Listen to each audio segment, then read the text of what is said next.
This lesson is from the 7th grade Houghton Mifflin English book. It is on finding the subject, and it coordinates with pages 45 to 47 in the student textbook. A sentence in which the subject follows the verb is in inverted order. Many interrogative sentences and sentences that begin with the word here or there are in inverted order. Here and there are never the subjects. In an imperative sentence, you is the understood subject. Tie your shoes, the subject is you in parentheses. My fun note is to find all of the nouns or the pronouns in the sentence. If it follows a preposition like in, of, on, off, over, etc., and is part of a prepositional phrase, it is not your subject. Then decide which noun or pronoun is doing the action. So let's try some of these. Okay, let me get a marker. How much does it cost to ride the subway? Well, it is a pronoun and subway is a noun. So these are our two choices for a subject. So how much does it cost to ride the subway? Well, what is the verb? The verb is does cost. So is it the subway that's costing or it that is costing? It is it. It does cost how much to ride the subway. Do Juan and his friends each have a subway token? So I have Juan, friends, and token. Now I find the verb, and the verb is do have. Well, who is having? It's Juan and his friends. They will have to buy tokens today. They is a preposition, tokens is a noun, so those are your two choices. So will have is my verb, what will have? They. Is that the train that goes to DuPont Circle? You have train and DuPont Circle are your nouns. So if we rearrange that, is that the train that goes to DuPont Circle? Yes, that is the train that goes to DuPont Circle. The train is the one that is going. Here is the right one.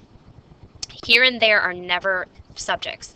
So my rule is if you have here or there, it is the first noun or pronoun that you see. And so that would be one. That's the only one in the whole sentence, so it has to be that one. We'll do some more where I show you what I'm talking about here. The car is filled with workers and tourists. This one's in natural order, so car is filled. At the end of the car is an empty seat. End, car, and seat are my choices. At is a preposition, so it can't be end. Of is a preposition, so it can't be car, so seat is all that is left. Does the subway stop near school? Subway and school are my choices. My verb is stop. What is stopping, the subway or the school? The subway. Get off at the next stop. That is an imperative sentence, so it is you understood. Number 10. There is always a crowd at the station at this time of the morning. Here's there. Remember I talked about here or there, it's the first noun or pronoun after. There is always what? A crowd. That's my subject. It's the first noun or pronoun that you see. Let's do a few more. Where is the stop for Lincoln Bus? I have stop and Lincoln Bus. So what are we talking about? Well, we're talking about the stop. We're not talking about the bus. They want to know where the stop is.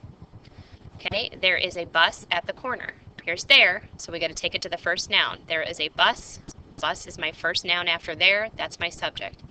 Does that bus go to Lincoln? We have bus and we have Lincoln. Which one is going? The bus is going.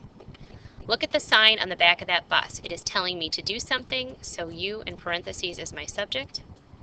On this corner is the bus for Julie Street. Corner, bus, and street. On is a preposition, so it can't be corner. For is a preposition, so it can't be street. All I have left is bus. Does Chris ride the same bus as Julie?